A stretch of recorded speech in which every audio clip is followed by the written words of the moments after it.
Hello, and welcome back to the Spoiler Cast! And the first episode of 2023! And the crowd goes wild!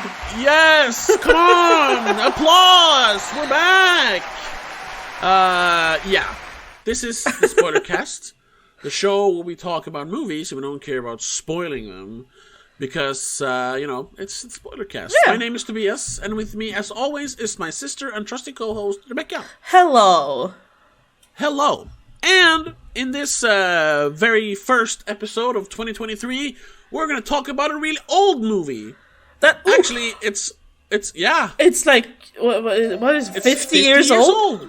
Yeah. So, hey, I didn't even think of that until right this second. We're talking about the 1973 masterpiece horror classic, The Exorcist.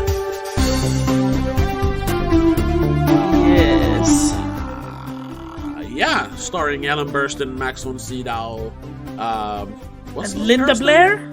Linda Blair. And, Damien Karras. No, what's the actual guy's name? Jason Miller. Jason Miller's the actor. Yes. It's the story of the little girl who gets possessed by the devil. We suppose. And the exorcism that takes place to drive that demon out of her body. I mean, there's a lot going on, which we're going. Yeah, I was about to say, and like the lives around her who get affected by this event, basically. Yes. So, before we get into it properly, had you seen The Exorcist before? Yes, I have. It's one of the few classics I haven't been able to not see. Okay, what? No, I've managed to dodge a lot of classics for some reason, but this one I haven't been able to dodge. I think you showed me this one, to be honest. At some point. I remember scenes of it at least. I remembered more of it as I saw it, but I did rewatch it earlier this week just because we needed to talk about it. Yeah. And I haven't seen it in a very long time. Yeah, I saw it. Exactly. No, I was thinking like, was I gonna say when I saw it the last time or the first time? Because the last time was today. But before that, before that, it'd probably been a few years. I bought it on Blu-ray a few like 4 years ago, maybe. So I probably saw it back then. But the first time I saw it, my first memory of The Exorcist is from like 2001 when they released the version you've never seen before. Speaking of which, I should have asked you before we started recording. How did you watch it? This time? Mm-hmm. On streaming. Which streaming? Shitty streaming. Okay. Because I couldn't find it anywhere, really. No, I mean, you could probably rent it somewhere. Yeah, but I didn't feel like paying for it. Yeah. I had seen it before. I know the quality is what the quality is. Yeah. I mean, it's from the 70s. Whatever. I don't know what that has to do with quality, but compared to cameras today, picture quality. Yeah, but I'm not talking about that. The version that you saw, does it have the walking down the stairs backwards, the spider walk? Oh, yes. So you saw the unseen version, the director's cut. Oh, right. Yeah, that's the director's cut. We didn't discuss this beforehand. I should have mentioned it, but I don't know why I didn't. So I actually watched the theatrical cut. But how much of a difference is there really? There is the spider walk. The cop is in it a bit more. Yeah, but he doesn't do much. No, and his relationship with Father Dyer is explored more. They actually talk in the end. The scene, which is now I'm thinking about, damn, I should have watched the director's cut. The scene, like in the middle of the exorcism, when they take a break and they sit in the staircase outside Reagan's room. They in your version, they like talk about why they're doing this and why it's so important. Like it's a matter of faith. And it's not just like it's not trying to save Reagan. It's like trying to save faith, basically. Yeah. Yeah. That's completely cut out in the theatrical version. Yeah, I know, and that is one of the best scenes in the movie. But not only that, it doesn't really, it doesn't damage the movie anyway. It's not like it's in the way. No, yeah, it brings more to it. Yeah. It informs what the whole movie is actually about. It's about faith. It's not a disgusting thing that they can't show people because it's too scary or something. I know. I mean, some of the things they do keep then are way worse. Yes. When it comes to the creepy stuff. Even the crawling down the stairs isn't that bad. No, yeah. Compared to some of the other things. Because I'd forgotten some of the nasty bits. Jesus Christ. Oh. I was startled. And I'm not really squeamish when it comes to that stuff. I was like, holy shit, this is a kid doing this. That's weird. How old was she when she played that role? She was like 12, I think. Oh, so she's like the age of the character. Yeah, I think so. Maybe a little older. I'm not sure. Did she do the swearing and the weird stuff? Yes, because she had to deliver the lines, even though it was dubbed later. She had to deliver the lines to the other actors when they were shooting it. For timing and shit. Yeah, she was born 59, so 69. Yeah, she was like 13. Probably 12 when they shot it, yeah. Yeah. That poor little girl. She probably had to grow up fast. Yeah. I've heard her talk about it though favorably after the fact that I imagine they were still even though it was the 70s and even though it was William fucking Friedkin, it was a very sort of safe work environment, so to speak. Wasn't he the director or something that shot blanks on set to make people react properly? Yes, the scene where Karras is listening to the tape and the phone rings and he's like, oh! He just looks into the camera. That's when the director fired a shotgun next to him, and he was like super angry after that. Obviously, for obvious reasons. Yeah.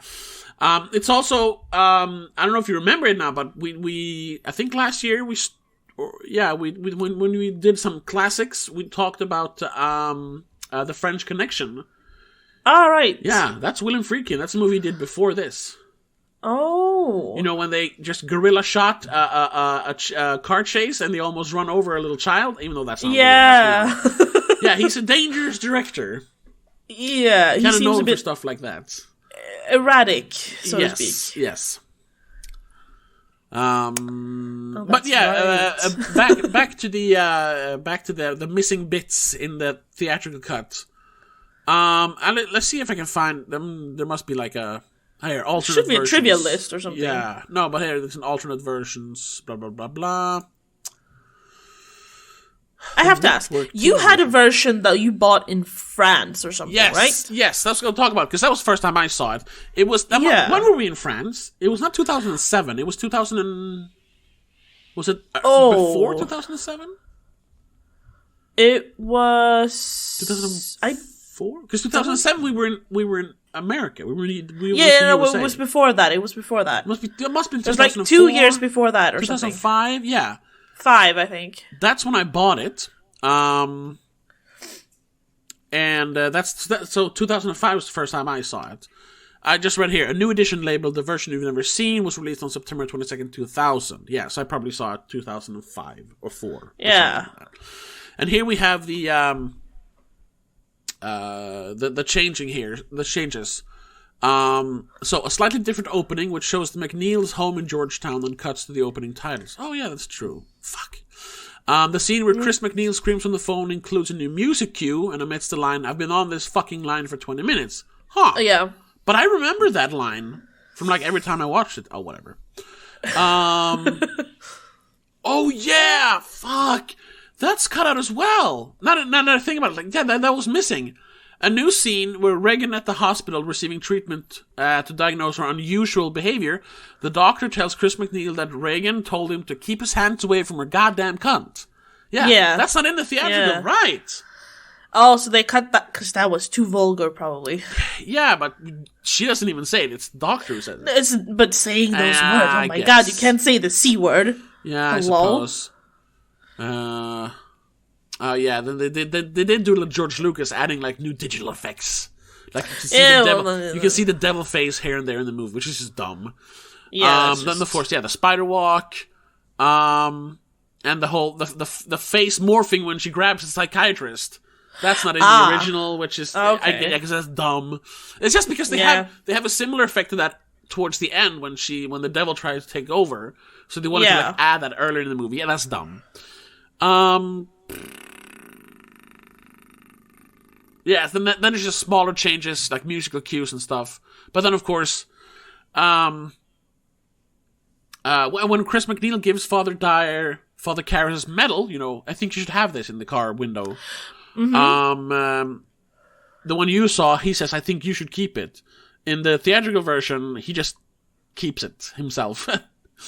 Yeah. Okay. Yeah. I mean, that doesn't really make... No, but it's a big change, I guess, but it doesn't really make a difference then and there. No, it does, though. Because Damien gave his life to save her child. So was that Damien's locket? Yes. Or necklace? Yes. I thought that was the necklace that the old priest found in the excavation in the beginning. That's the thing. Those are omens. He finds that medallion. He sees the devil or the demon's face, the statue.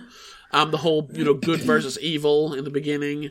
With the dogs fighting and him standing towards... And then the fact that the devil actually calls out for Marin when, you know, it's speaking backwards and all that. Yeah. It's like circling back, so him no, saying, I figured out you that part, keep it. But I didn't realize the necklace was actually part of it as well. I thought that was a really random scene, to be honest.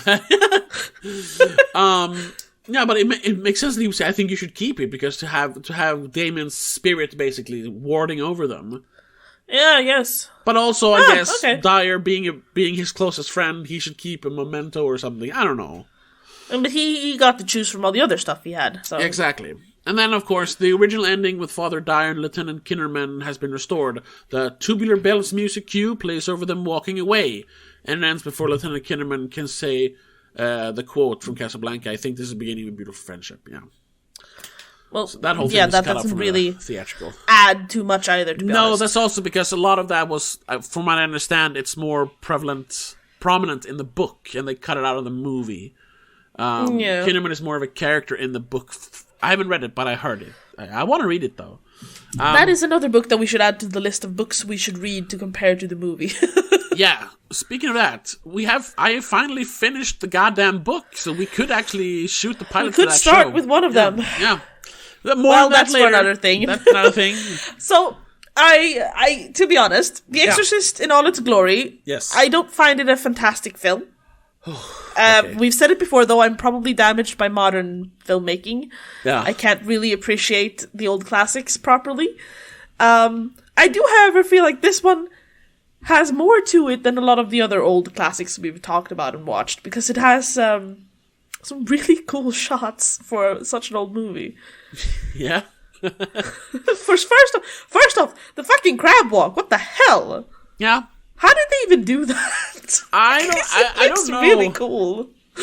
Yeah, it's wire work. It's a person, obviously, but like, it looks really cool, and I like all the spitting and the blood and gore looks really good for such an old movie, where it feels like they would just cop out and like throw a little bit of stuff in someone's face, but no.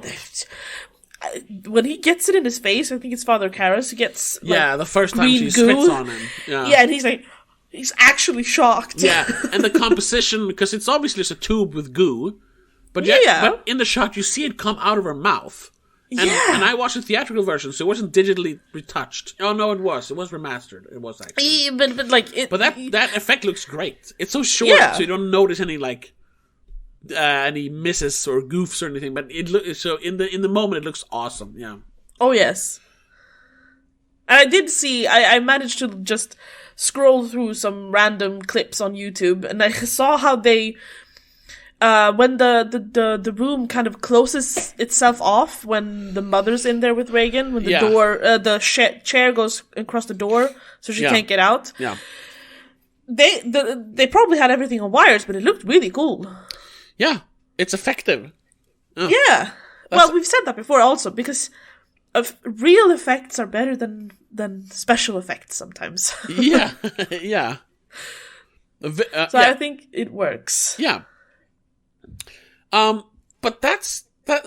I'm not really sure what I was going with that, to be honest. I just wanted to mention it, that I was pleasantly surprised, so to speak, that I did enjoy this as much as I did, even though it's not my favorite movie still. Like, it's not fantastic to me, but it's better than I expected.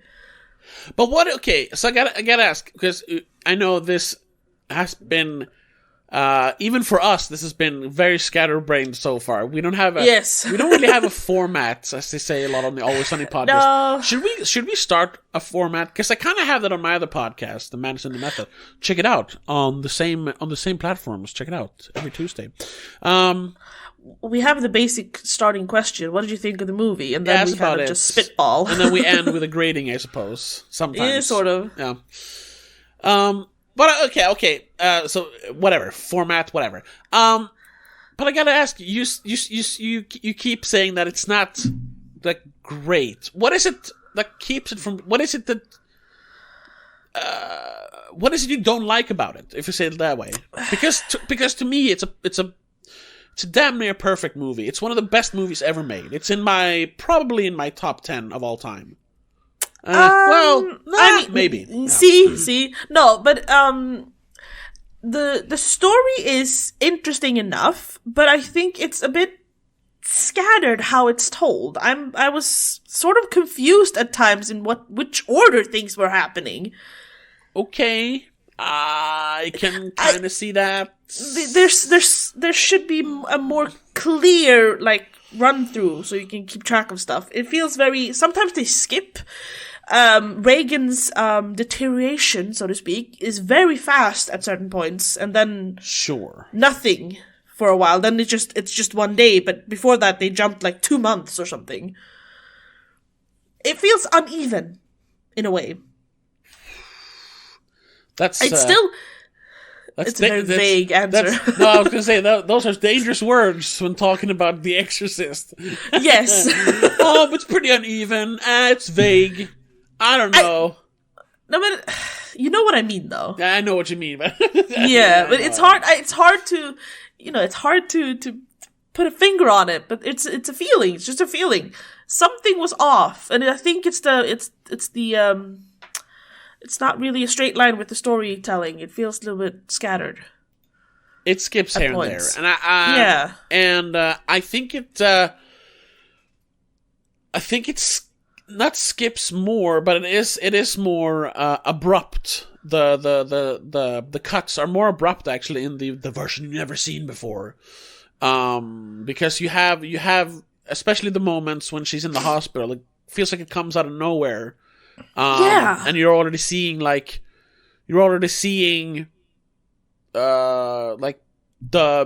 demon taking over already, which you really don't in the theatrical version. So it doesn't feel as abrupt in the theatrical. Maybe that's part of it. Okay.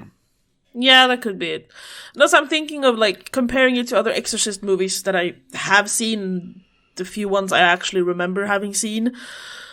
They have a more clear, slow deterioration of the person being possessed. Either it starts off with them already being full-on gone, or you have a slow build-up of them becoming more and more crazy, so to speak. Yeah. Here you kind of go, oh, she's a little sick, she's a little weird, and then all of a sudden she's swearing at doctors, and then she has scars on her face. How did you go from a little bit sick to another person's face on your face? Well, in 2 scenes. That is because the movie's not actually about her being possessed, and honestly, it's not actually about The Exorcist either. No, I know. It's just a cool title. Yeah. Yeah. What it is, and we mentioned before, it is a movie about faith and the importance of faith. Yes, which they bring up a lot, and it's clear that way, but the visual aspect of it is still her deterioration. Yeah. And making that go so fast sometimes kind of deviates from the faith and the trying to keep faith and stuff. But maybe that's a point to it, though. Yeah, because there's probably long periods from between where the psychiatrist talks to her and when she says, "Look, Jesus, fuck you," and smacks her mother. Yeah, like there are probably like a few days, if not maybe weeks, in between that. And then when Damien actually goes there, and her face, she looks full on demonic.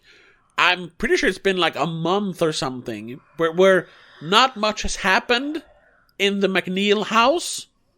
So why should we bother? We've been focusing mainly on Karis at that point instead. Yeah, that's true. Because it's not about her. It's about Damien but Karis. They could have like shown it better with, I don't know, weather changes or something. So you can tell that there has actually been time, because a lot of it seems like it's just the same week of fall. Yeah. I don't know.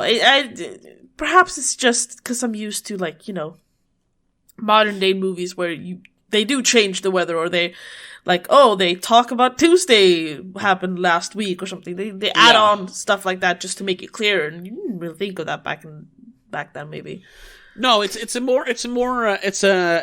leaner form of storytelling. There's a very little fat in this movie, which I like. I recently watched a movie called I don't remember. It's a French title. I don't remember.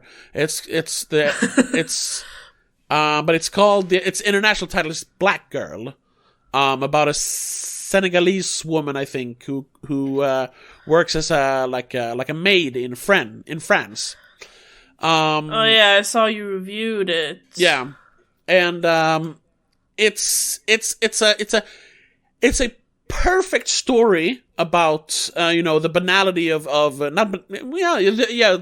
banality of the casual racism, or racism in general. La Noirde is just all it says. Yeah.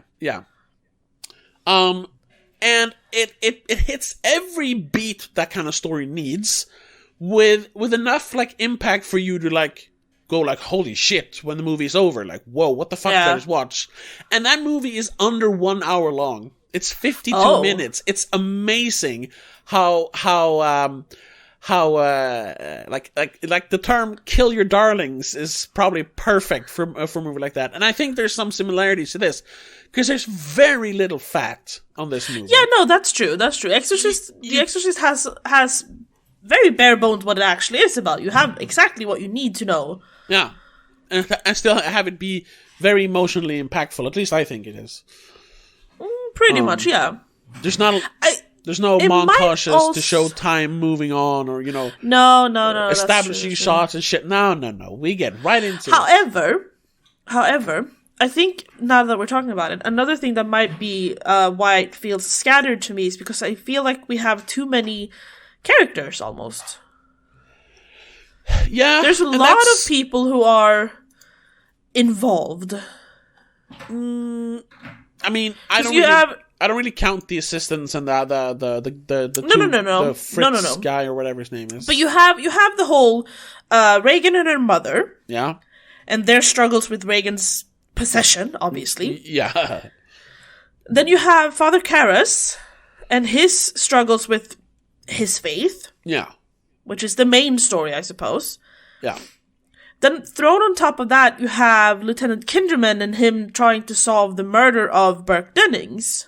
Yeah. Which also felt a bit odd, because him dying was just run in there. You didn't, I don't know if I looked away or something, but I felt like we didn't even get to see that, right? No, yes, he dies off screen in every version of the movie.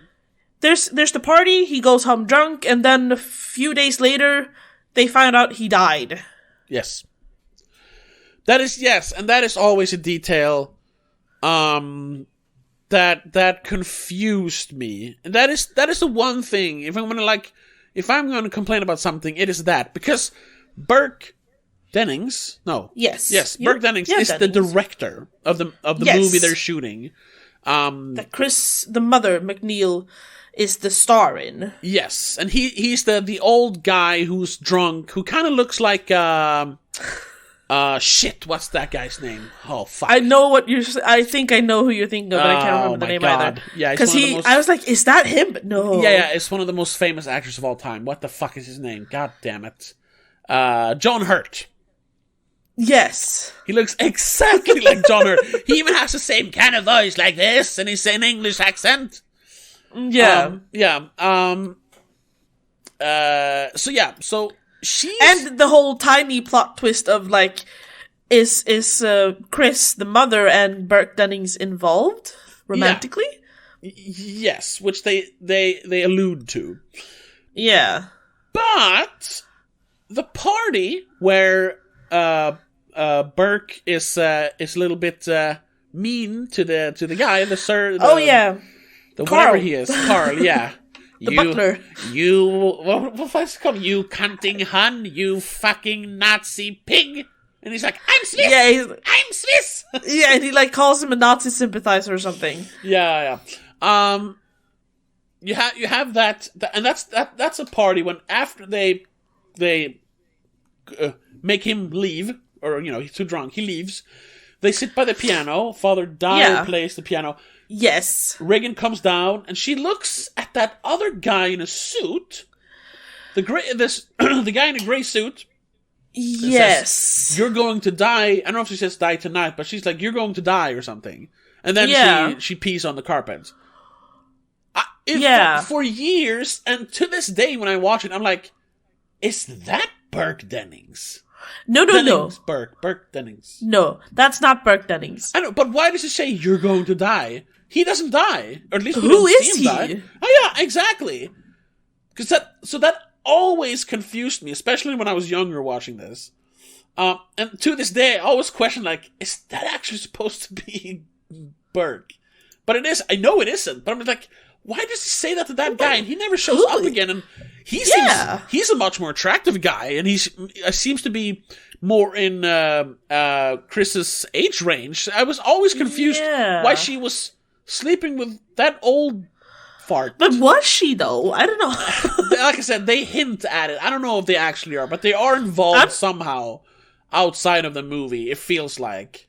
I don't know. I'm trying to figure out who he is in, like, the cast list, even, but he's, like, in 2 scenes, and I don't think he has a name or even lines, so I don't, How are you supposed to find him in there? I don't know.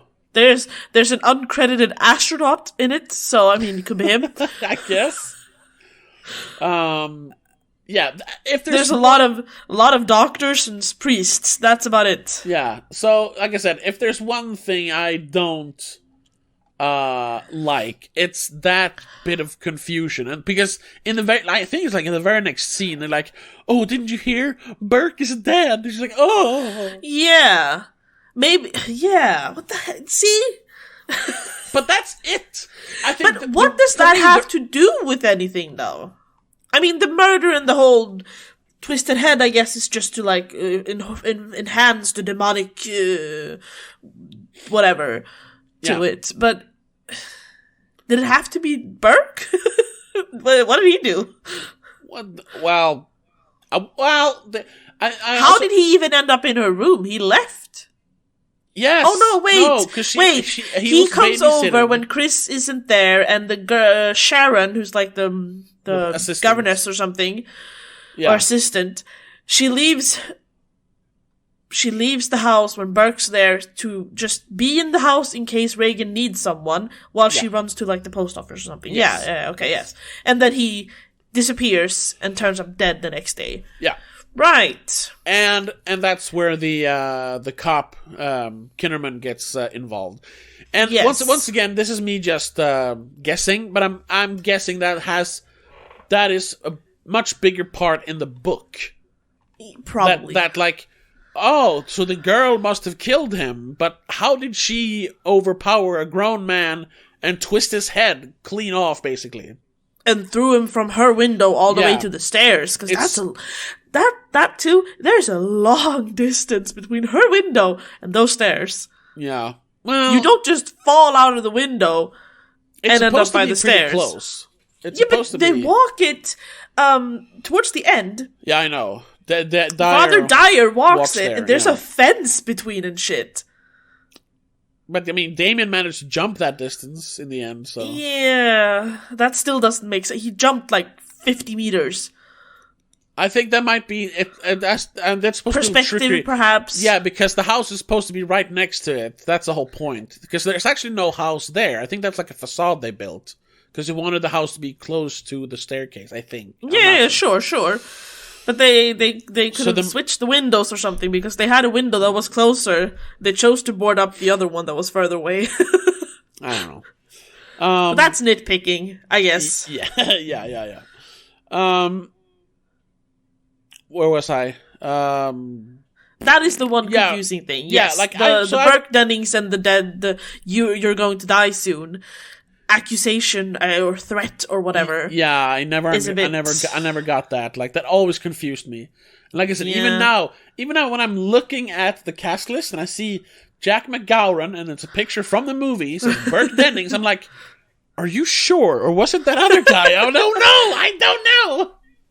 Maybe we should scroll through. We should have scrolled through the trivia before this. Perhaps there's an explanation somewhere. No, there isn't. But there's a lot. There's 494 items in the trivia list on IMDb. Oh, there are? Oh shit! I didn't see that much. Oh, okay.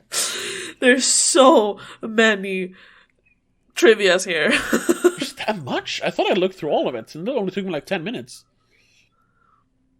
Trivia. It says that there's 494 items. Whoa. Alright. Holy shit. Yeah, okay. Yeah, that's a lot. I did not read all this. No. Anyways. The movie was originally to be remade in 2015, but was cancelled. Whew. Thank fuck. Well, we are getting a 2023 movie this year something's coming out. I don't know what that's going to be. Very good sentence structure, Rebecca. I'm so tired. Yes, and that's also kind of why we're talking about it. Honestly, the conversation on why we decided to do this episode first was firstly because you're previously engaged tomorrow when we were going to go see Megan, actually. Yes. So we couldn't do the Megan episode. We need to push that one for a week. We are probably going to do it because I still want to go see that. Yeah. But we'll do that a week late. Sorry, people. But also because just like we did last year, and I think we did the year before that, to start off the year with some classics. Yeah, last year we did the zombies. Yeah, so, and this year I wanted to talk about The Exorcist 3, which I think is one of those, not just underrated gem, underrated masterpieces. And I haven't actually seen that one. Yeah, exactly. And it's I've only seen this one, the first one. Yeah, it's like one of those rare sequels that is better than the original. Oh, I shouldn't say that. That was me speaking out of turn. It's at least on the same level as the original. I don't want to say that before we have the conversation, because I'm not sure about that. Anyway. Because we always change our opinions when we talk about movies. Yes. But yeah, so I thought maybe we should actually watch the first one as well, at least, because the first and the third one are kind of connected on a spiritual level, so to speak. Yeah. I mean, and a literal level, because that movie, spoilers, is actually about Lieutenant Kinnerman 15 years later. Oh. Yeah. Exciting. Anyway. Yeah. Anyway. Back to The Exorcist. Yes. Anything else you don't like about it? No, not really, to be honest. Other than that, I think it's a really good movie. Yeah. I love the accuracy with all the religious things and the choice of having French and Latin words thrown in there. That stuck with me was the stupid French term that the demon says when he's asked his name. La plume de ma tante? Yeah, I was trying to figure out what it actually means. Because, it's my aunt something, but what's la plume? I found it now. It's the pen of my aunt. Yeah, exactly. Why? I don't know. Well, apparently it's just because it's a really stupid text that is usually in a lot of French textbooks. Oh, okay. Because it's grammatically correct. Oh, so it's like an exercise. Yeah. Oh, okay. It's the most idiotically used phrase in a beginner's French textbook. But so it's correct. The devil was speaking intro to French. Yeah. Okay. However, I have to ask you, because I didn't realize this when I was watching the movie. I realized this later. The demon, do we actually hear its name? No. It calls itself the devil, yes, right? I am the devil. Now kindly undo these straps. And it also talks about being more than one in there. Yes. And also saying, I am no one. Yeah.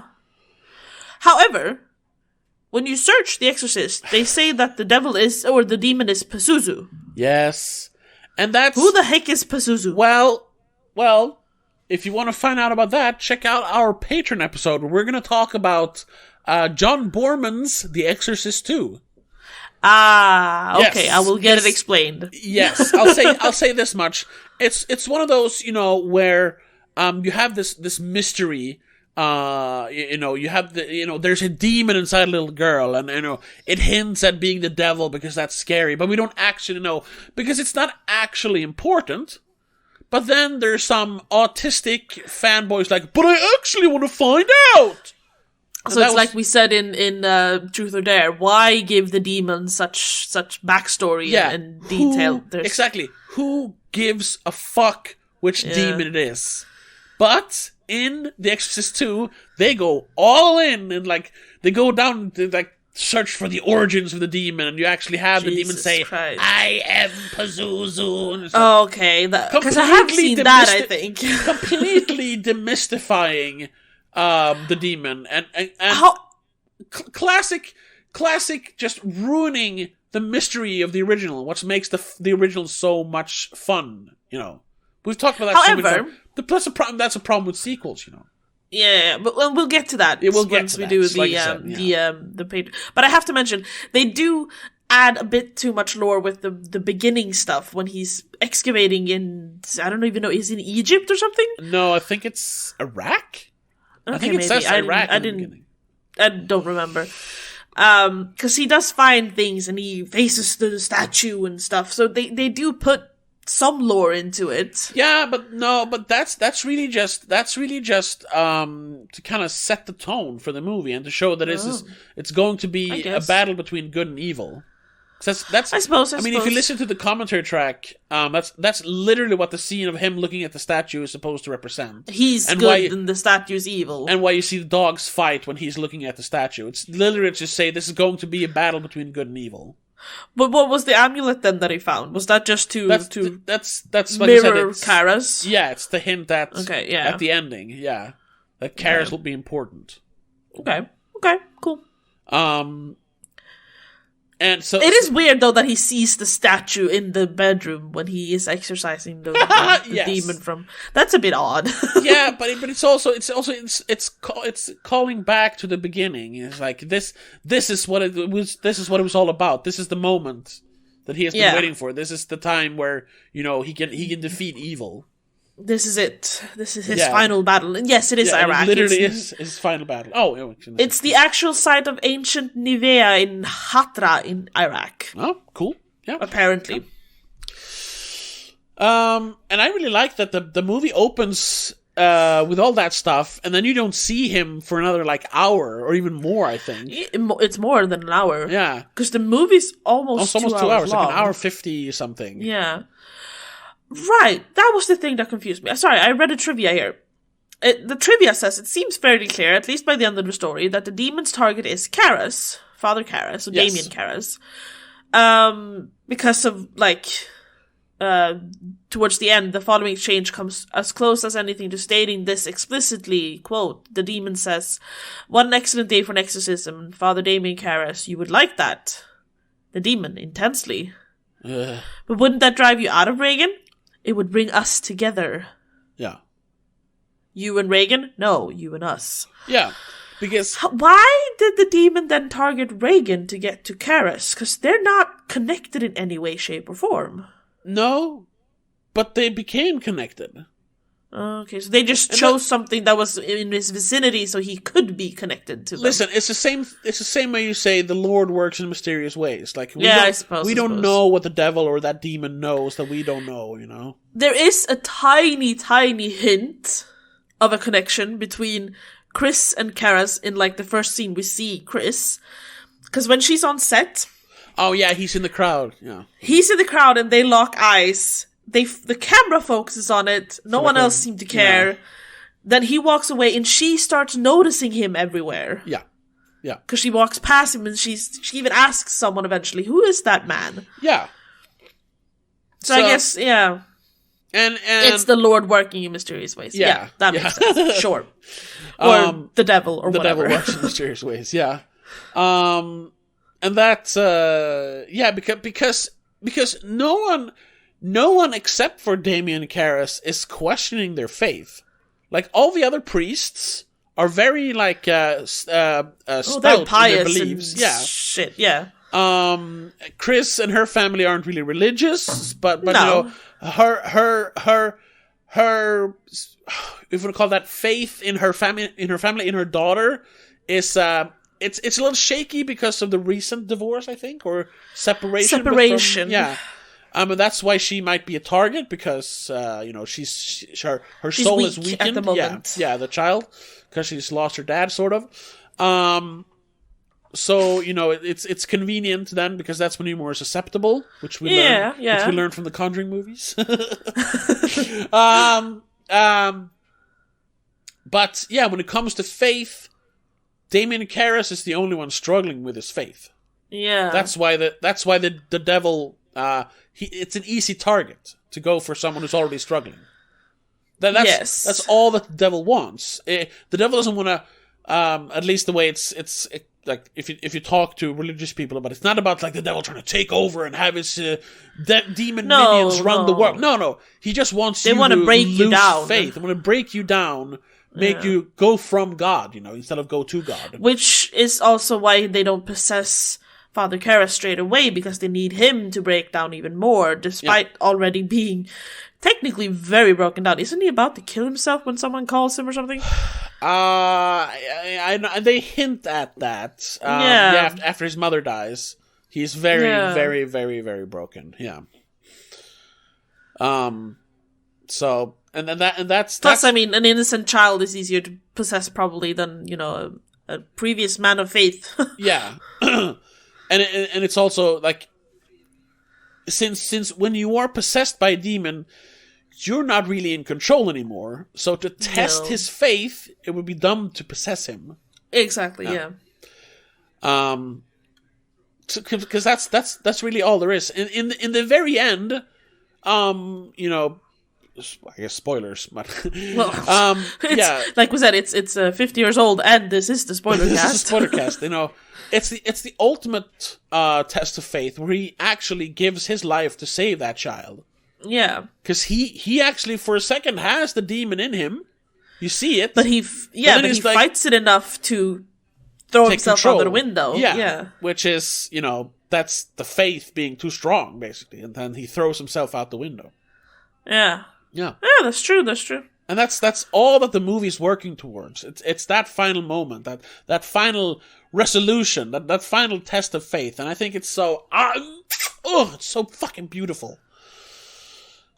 It's so well made, everything. It's so well shot. All the scenes, like, and just actually on a pure spectacular level, those later scenes of the actual exorcism when the house starts shaking. Oh yes, and there's all this ruckus and the noise, and they're screaming and throwing, and then everything just goes quiet, and she starts floating, silently floating. It's like, it is time, and then they start the power of Christ compels you.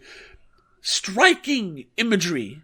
Oh yes, definitely. Some of the coolest shots of all time. The one where she actually she looks up and the light shines through her sleeping gown, or whatever it's called. Negligee? Nightgown. Nightgown, that's what you call it. She's a child, she's not wearing she's not wearing a negligee, that's true. And then you see the statue, like, that's like a painting. Yeah, sure. Yeah, that's true. And that's in a movie with which previously a lot of the camera work, a lot of the photography is very like almost documentarian. There's a lot of like coverage. There's a lot of like extreme not what's the opposite of a close up? I can't speak.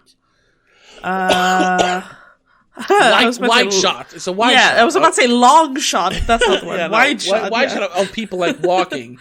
And there's not a lot of, except for towards the end, there's not a lot of like stylized shots. And that's kind of no, because until The Exorcist, it's just daily life with exactly. demon possessing your child. And I mean, I don't know how much you remember because it's been a while, but when we saw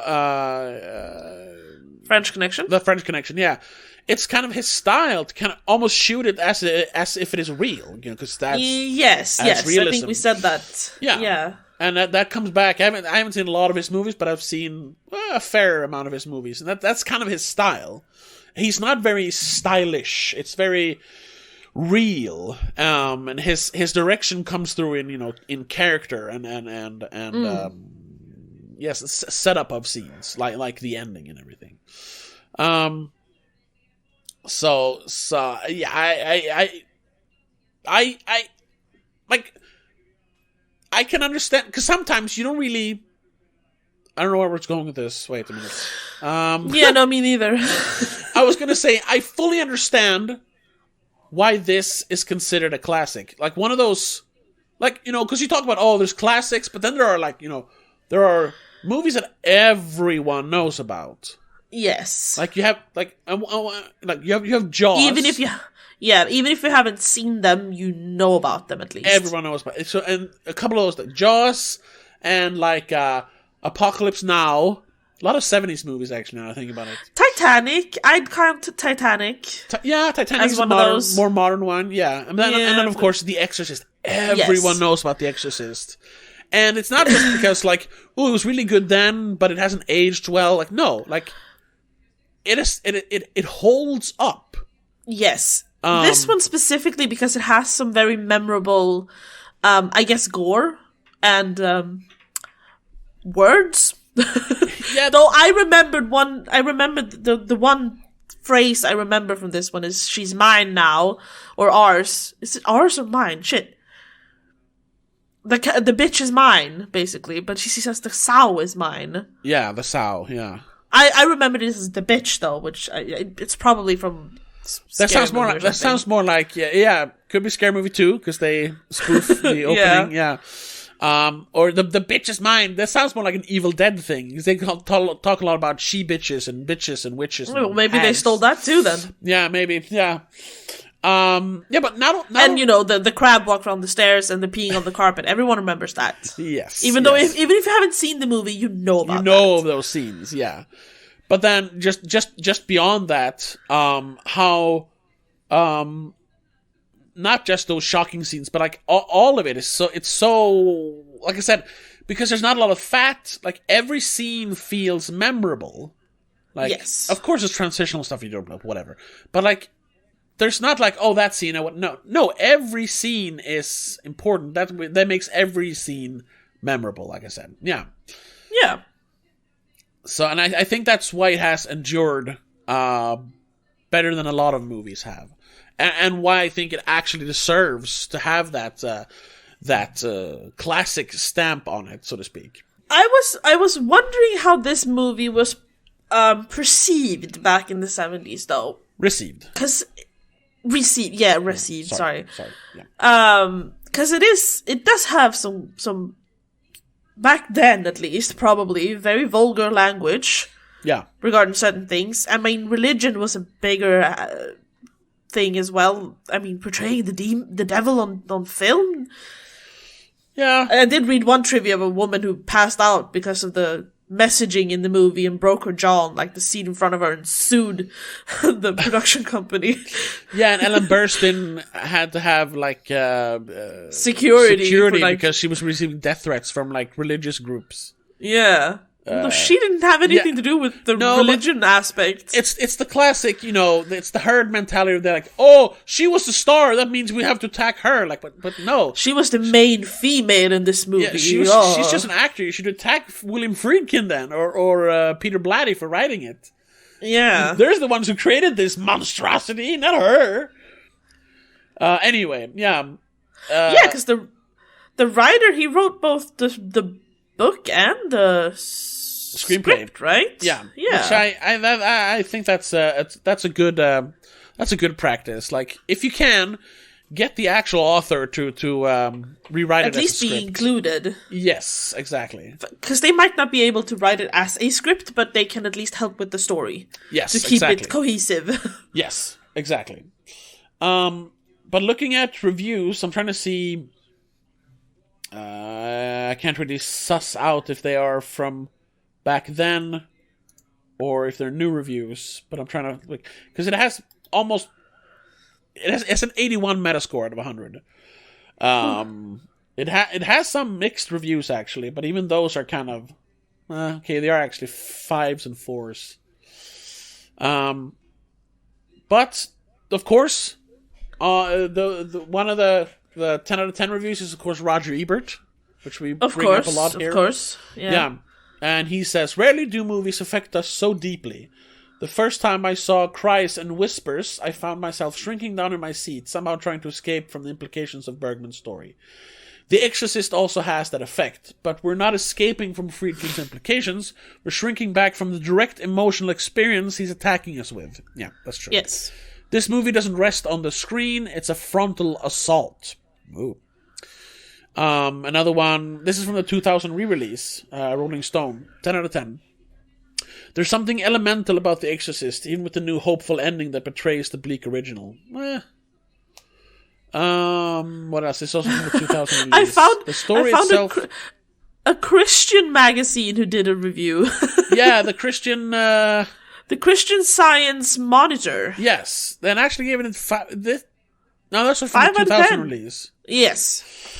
"In both its original 73 version and its expanded 2000 edition, this hugely popular horror yarn is less a cleverly spun story than a disjointed collection of shockaroos." That's kind of what you said as well. Like, yeah, that, they're kind of disjointed. That it feels like it's skipping back and forth, sort of. It's not just a disjointed collection of shockaroos, though. I mean, there is story to it. It's just, it's rushed at times. Yeah. But,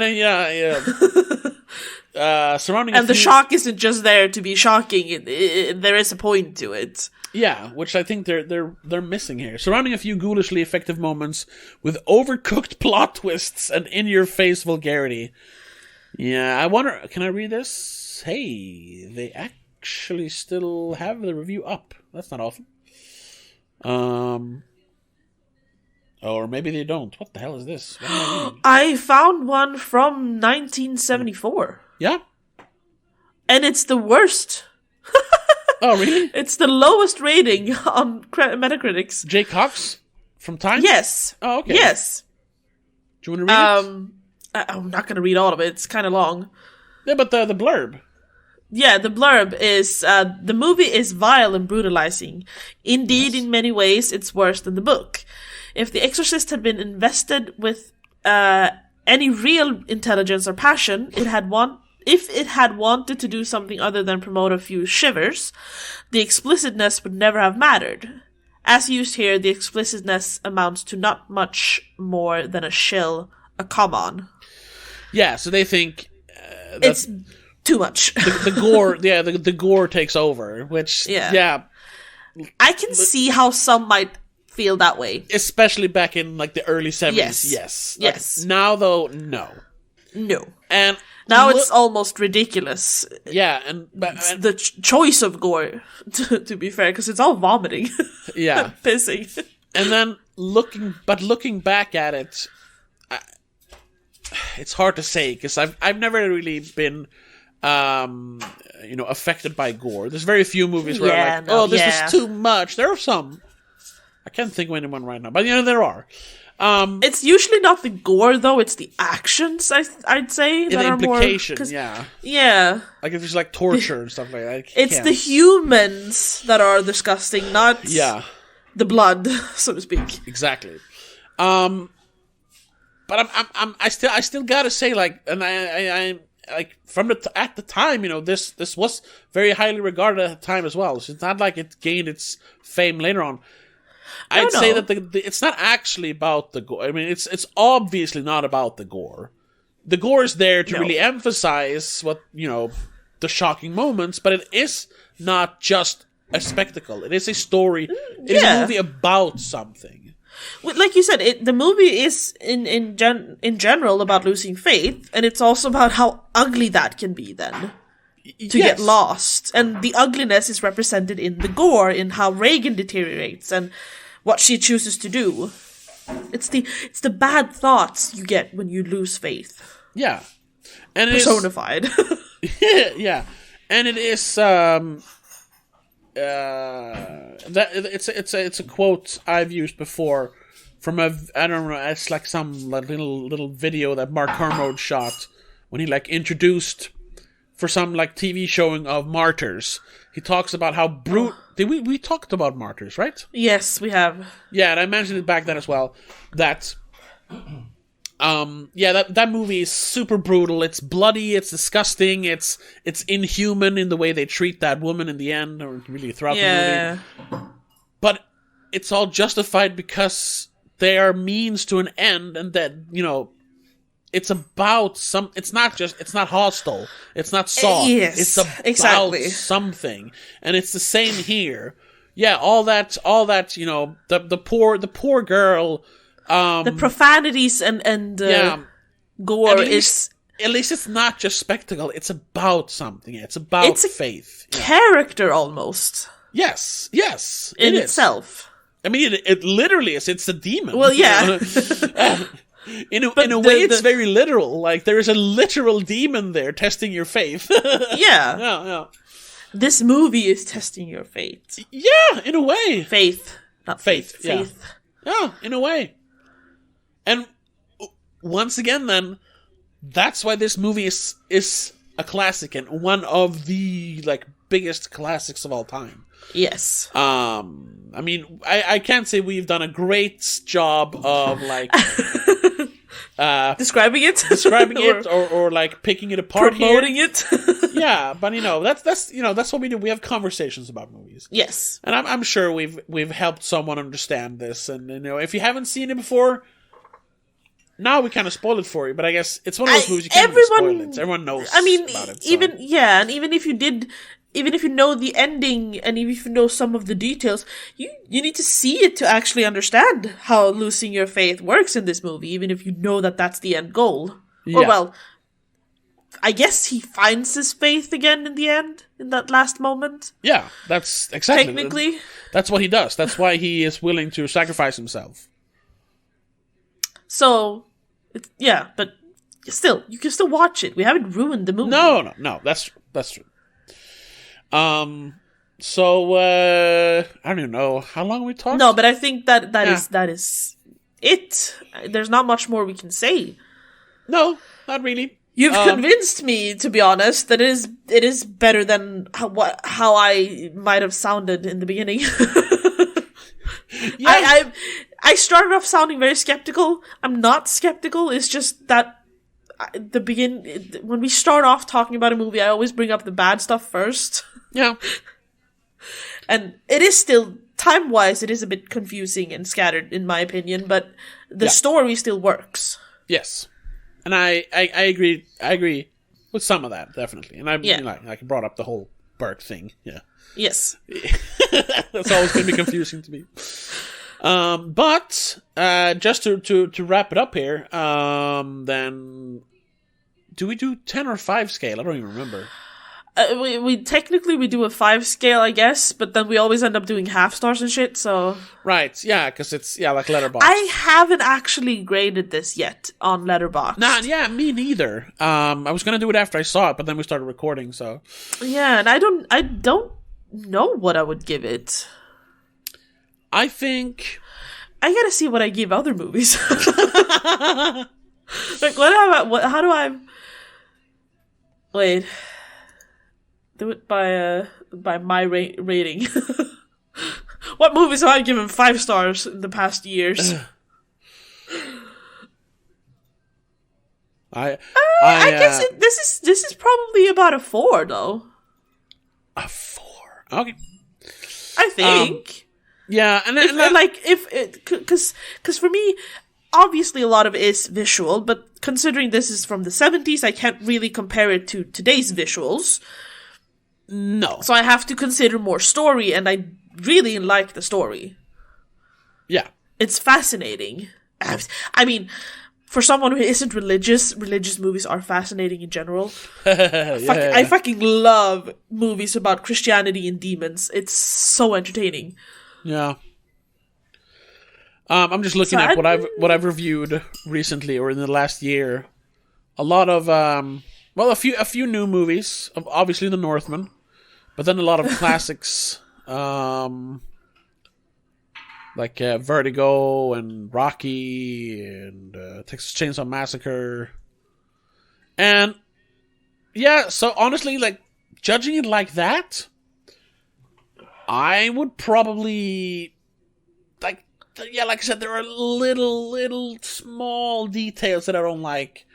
But overall, this is such a great movie. And it's that kind of movie that I really like. I would almost... It doesn't really fit into that, that made-up category that I have called muskelfilm. But almost, man. Almost. It's almost maybe. A muskelfilm, yeah. So I'm giving it a 5 out of 5, man. That's a 10 out of 10. 100%. I can't do that with good conscience, because my 5 out of 5s are like movies that I will forever and always get goosebumps whenever I watch them, or I can rewatch 5 times in a row and still not get tired of. That's 5 out of 5 for me. Yeah, sure. There's like entertainment that needs to be added to it. This one is interesting, but it's not super entertaining. I can give a dumb movie that is still entertaining 3 stars. Yeah, sure. So this is better than that because it's more clever. So it's a 4-star for me, but it's not The Witch, Hereditary, or Top Gun Maverick. No, yeah, sure. Or Last Night in Soho, to be honest. I need to put that in there as well. Well, for me, it's on the same level as something like The Witch, definitely. Because I could watch this. I could just go... I might actually go watch the director's cut just to compare now. Just because. Yeah. But I only have, like... I have 8 movies that are 5 stars in total. I should actually look, because I actually started a list called, my fake, top 100, because I don't really have a top 100 list, but I have a list that I started called my quote-unquote definitive top 100 movies of all time. It's just all the movies I've rated 5 stars, basically. And I guess they have to be... No, they can actually be pretty new, because I have Vast of Night in there. But it's all almost exclusively movies like this, like heavy movies. Almost those kind of... Almost... There's a lot of, film bro movies in here, but, I don't really see the problem with film bros, even though film bros are kind of done with... But, you have Conan the Barbarian, The Witch, Matrix, In Bruges, Whiplash, The Godfather, all those kind of movies, But then I sprinkle in my own personals, like The Vast of Night, Castaway, some newer movies. You know what? We need to, because we've put it out there before, that we're doing the Spoiler Cast Awards this year. Oh, yeah, sure. We need to do, a prep episode where we talk about our favorite movies in general, not just the last year. Yeah. So save that. Okay. Save that for another episode. Because there are some movies that I have forgotten about, to be honest, that I would probably give 5 stars now that you mentioned some of them. Yeah. All right. Well, let's wrap it up then. The Exorcist. Check it out. Yes. It truly deserves to be that. It has earned its classic status. Let's say that. Definitely. Yes. Definitely. So, thanks so much for listening. If you want to listen to us talk about The Exorcist 2, which is going to be very interesting to talk about, check us out on patreon.com/don'tmakeascene. We release a companion piece to every free episode there every week. There's also commentary tracks. which we release from now on. We're going to release every month, hopefully. Hopefully. It's been a little spotty in the last year, but whatever. We're doing our best here. We're doing our best here. And there's also some exclusive videos. You get some episodes in advance, of course. When we talk about new movies, we want to release them as quickly as possible. And all that for a very, very small amount of money, which goes directly into the continued creation of this podcast. So support independent tickets. Movie tickets. New microphones and stuff. Support independent podcasting by pledging to our Patreon on patreon.com/don'tmakeascene. Links are everywhere. Links are everywhere. And we'll see you in the next episode when we are going to talk about Megan, I think. Yes, that was the plan. Megan. Yeah. But then we're going to be back the week after that. And we're going to talk about The Exorcist 3. And we're going to discuss, is it maybe better than the original? Ooh. Yeah. So, check us out next week and the week after that. And until then, have a good one. Bye. The Spoilercast is part of Please Don't Make a Scene. It is produced and directed by Tobias Vedén and hosted by Tobias and Rebecca Vedén. Executive producer is Annika Vedén and Laura Kinney. I also want to give a huge shout out to all our patrons over on patreon.com/don'tmakeascene. Mom, Dad, Laura Kinney, Danny Del Gaiso, and Mac and Mom.